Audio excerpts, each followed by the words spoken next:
بسم اللہ الرحمن الرحیم۔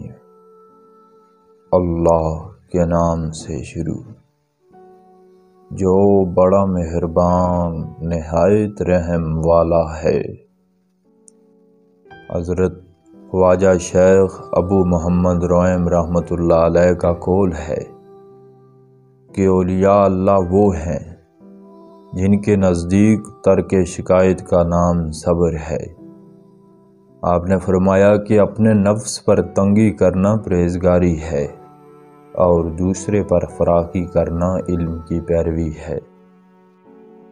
وہ دل نور ایمان سے خالی ہے جو صوفیاء کی عزت کرنا نہیں جانتا اور اپنے آپ کو ان کے موافق نہیں بناتا۔ درویش وہ ہے جو خدا کی راہ میں جان دینے کے لیے تیار ہوتا ہے۔ اللہ تعالیٰ اگر قول کو سلب کر کے صرف فعل کو باقی رکھے تو نعمت ہے، اور اگر فعل کو سلب کر کے صرف قول کو باقی رکھے تو مصیبت ہے، اور اگر دونوں کو سلب کر لے تو ہلاکت ہے۔ تصوف نفس کو باری تعالیٰ کی مرضی کے مطابق چھوڑ دینے کا نام ہے۔ انسان کو چاہیے کہ بادشاہ کی پہچان رکھے تاکہ بادشاہ کو ہر لباس میں پہچان سکے۔ جس کا دین اس کی خواہش اور جس کی ہمت اس کی دنیا ہو، ایسا شخص نہ تو نیک ہو سکتا ہے اور نہ متقی۔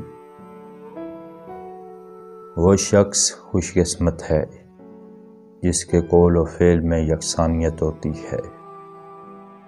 قلب عارف ایسا آئینہ ہوتا ہے جس میں ہر وقت جلیات کا انعکاس ہوتا رہتا ہے۔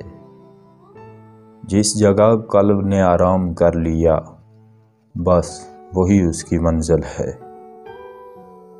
خدا کی راہ میں جان قربان کر دو، اور اگر یہ نہیں کر سکتے تو پھر اقوال صوفیاء پر عمل کرو۔ اخلاص عمل یہ ہے کہ دانوں جہان میں اس کے صلح کی امید نہ رکھے۔ صوفی کا مخلوق سے کنارہ کش ہونا ہی بہتر و افضل ہے۔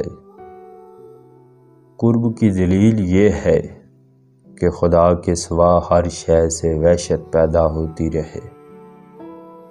احکام الہی کے مطابق روزی کمانے والا اس خلوت نشین سے افضل ہے جو روزی کمانے سے کتراتا ہو۔